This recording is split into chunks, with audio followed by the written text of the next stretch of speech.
नमस्ते दोस्तों। आज मैं आपके लिए एक ऐसी कहानी लेकर आई हूँ जो राखी के पावन त्योहार पर रिश्तों की एक ऐसी उलझन को बयां करती है जिसे अक्सर अनदेखा कर दिया जाता है। यह कहानी आपको यह सोचने पर मजबूर करेगी कि क्या सच में प्यार और बराबरी सिर्फ कहने की बातें हैं या उन्हें निभाना भी पड़ता है। यह कहानी है अंजलि और रिया की। अंजलि, जो अपने पति राहुल और सास ससुर के साथ एक भरेपूरे घर में रहती थी, अपने मायके को लेकर बहुत भावुक थी। उसे अपने मायके जाना, अपनी माँ और भाई बहनों से मिलना बेहद पसंद था। हर छोटे बड़े बहाने से वह अपने मायके पहुंच जाती थी और जब उसके मायके वाले उससे मिलने घर आते तो अंजलि की खुशी का ठिकाना नहीं रहता। वह उन्हें सिर आंखों पर बिठाती, खास पकवान बनाती और घर में रौनक भर देती। उसके लिए मायके का मतलब सिर्फ एक जगह नहीं, बल्कि अपनेपन और बेफिक्र आजादी का एहसास था। वहीं दूसरी ओर थी रिया, राहुल की छोटी बहन और अंजलि की ननद। शादी के बाद रिया भी अपने ससुराल में खुश थी, पर उसका दिल हमेशा अपने मायके की ओर खिंचा चला आता था। उसे लगता था कि मायका तो मायका ही होता है, जहां भाई और भाभी का प्यार मिलता है। पर रिया ने धीरे धीरे महसूस किया कि जब बात उसके आने की होती, तो अंजलि के हाव भाव बदल जाते। अगर रिया कभी फोन करके कहती, भाभी, इस बार मेरा मन है मायके आने का, तो अंजलि की आवाज में एक अजीब सी ठंडक आ जाती। कभी वह काम का बहाना बनाती, तो कभी बच्चों की पढ़ाई का। सीधा मना तो नहीं करती, पर उसके व्यवहार में एक दूरी साफ झलकती थी। रिया को लगता जैसे उसका अपना मायका उसका अपना रहा ही नहीं। उसे यह देखकर और तकलीफ होती कि अंजलि तो हर दूसरे महीने अपने मायके जाकर आती है और जब उसके मायके वाले आते हैं तो उनका स्वागत एक त्योहार की तरह होता है। पर कहानी का एक और पहलू था। अंजलि को न केवल रिया का अपने मायके आना पसंद नहीं था, बल्कि उसे रिया के घर जाना भी नागवार गुजरता था। जब भी कोई शादी या फंक्शन होता और रिया के ससुराल जाने की बात आती, तो अंजलि के पास हमेशा कोई न कोई बहाना तैयार होता।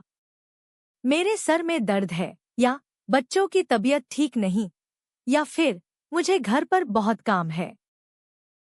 राहुल अक्सर उसे समझाता, अंजलि, वो मेरी बहन का घर है, हमारा भी फर्ज बनता है वहां जाना।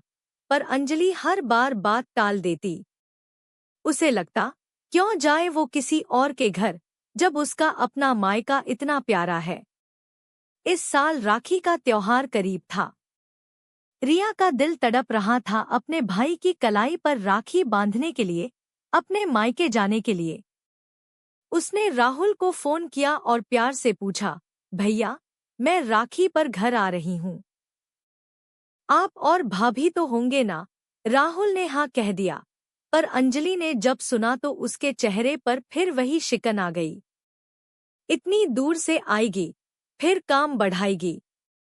मेरा तो मन नहीं है इस बार राखी पर कहीं जाने का। रोहन ने जब अंजलि को समझाया कि ये रिश्ता कितना जरूरी है, तो अंजलि ने चिढ़कर कहा, जरूरी क्यों नहीं है? मैं भी तो अपने मायके जाती हूँ, मेरे भाई भी तो यहाँ आते हैं। क्या ये रिश्ते कम हैं? उसकी आवाज में एक अजीब सी खींच थी। तभी पास बैठी राहुल की दादी माँ ने यह सब सुना। उन्होंने प्यार से अंजलि को बुलाया और कहा, बेटी अंजलि, तुम अपने मायके जाती हो, खुश होती हो। तुम्हारे मायके वाले आते हैं तो तुम उन्हें प्यार देती हो, बहुत अच्छी बात है। पर सोचो, जैसे तुम्हारा मायका तुम्हारा अपना है, वैसे ही यह घर रिया का भी मायका है। उसका भी हक बनता है यहाँ आने का। और जैसे तुम चाहती हो कि तुम्हारे भाई तुम्हें प्यार दे, वैसे ही रिया भी अपने भाई और भाभी से प्यार और सम्मान चाहती है। रिश्ता दोनों तरफ से चलता है, बेटी। अगर तुम्हें उसका घर पर आना पसंद नहीं और तुम्हें उसके घर जाना पसंद नहीं, तो इस रिश्ते का धागा कैसे मजबूत होगा। दादी माँ के शब्दों ने अंजलि के दिल को छू लिया। उसने कभी इस तरह सोचा ही नहीं था। उसे अपनी ही सोच की संकीर्णता का एहसास हुआ। उसे समझ आया कि वह जिस आज़ादी और प्यार की उम्मीद अपने मायके से करती है, वही उम्मीद और हक उसकी ननद का भी है। और जिस तरह वह अपने मायके वालों का सम्मान करती है, उसे रिया और उसके ससुराल वालों का भी उतना ही सम्मान करना चाहिए।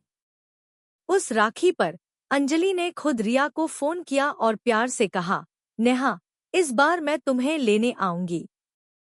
और राखी के बाद हम सब तुम्हारे घर भी चलेंगे। नेहा की आवाज खुशी से भर उठी। जब रिया राखी पर मायके आई, तो अंजलि ने उसे पूरे दिल से गले लगाया। उस दिन राखी का धागा सिर्फ भाई की कलाई पर ही नहीं, बल्कि अंजलि और रिया के बीच के रिश्ते में भी बंध गया।